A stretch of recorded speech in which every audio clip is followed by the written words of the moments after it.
Notice ಕೊಟ್ಟಿದ್ದಂಥದ್ದು ನಿಯಮ ಬಾಹಿರವಾಗಿದೆ, ರಾಜಕೀಯ ದುರುದ್ದೇಶದಿಂದ ಕೂಡಿದಂಥದ್ದಾಗಿದೆ. ಇದು ಕೇಂದ್ರದ ಬಿಜೆಪಿ ಸರ್ಕಾರದ ಕುಮ್ಮಕ್ಕಿನಿಂದ ಇವತ್ತು ಪ್ರಜಾಸತ್ತಾತ್ಮಕವಾಗಿ ಆಯ್ಕೆಯಾದಂಥ ಸರ್ಕಾರವನ್ನು ಬುಡಮೇಲು ಮಾಡಲಿಕ್ಕೆ, ನ್ಯಾಯಕ್ಕಾಗಿ ನಾವೇನು ಹೋರಾಟ ಮಾಡ್ತಾ ಇದ್ದೀವಿ, ನಮ್ಮ ಧ್ವನಿ ಅಡಗಿಸಲಿಕ್ಕೆ ಷಡ್ಯಂತ್ರ ನಡೀತಾ ಇದೆ. ಇದನ್ನು ತಿರಸ್ಕಾರ ಮಾಡಬೇಕು ಅಂತ ಹೇಳಿ ಒತ್ತಾಯ ಮಾಡ್ತೀವಿ. ಏನು ನಿರ್ಣಯ ಆಗಿದೆ ಸರ್ ಕ್ಯಾಬಿನೆಟ್? ಈಗ ಬ್ರೀಫಿಂಗ್ ಮಾಡ್ತಾರೆ. ಸುದೀರ್ಘವಾಗಿ ತೀರ್ಮಾನ ಆಗುತ್ತೆ. ಒಂದು ವೇಳೆ ಕ್ಯಾಬಿನೆಟ್ ನಿರ್ಣಯದ ವಿರುದ್ಧವಾಗಿ ಏನಾದರೂ ಪ್ರಾಸಿಕ್ಯೂಷನ್ಗೆ ಕೊಟ್ಟರೆ ನೆಕ್ಸ್ಟ್ ನೋಡಿ, ಪ್ರಜಾಪ್ರಭುತ್ವದಲ್ಲಿ ಇದ್ದೀವಿ. ಇವತ್ತು ಅನೇಕ ಅವೆನ್ಯೂಸ್ ಇದೆ, ಸರ್ವೋಚ್ಚ ನ್ಯಾಯಾಲಯ ಇದೆ, ಜನ ಇದ್ದಾರೆ, ಜನ ಎಲ್ಲ ನೋಡ್ತಾ ಇದ್ದಾರೆ.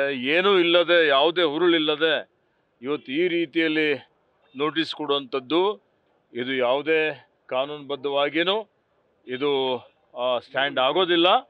ಮತ್ತು ಇವತ್ತು ಪ್ರಜಾಪ್ರಭುತ್ವಕ್ಕೆ ಯಶಸ್ಸು ಸಿಕ್ಕೇ ಸಿಗ್ತದೆ ಅನ್ನುವಂಥ ಭರವಸೆ ನಮಗಿದೆ.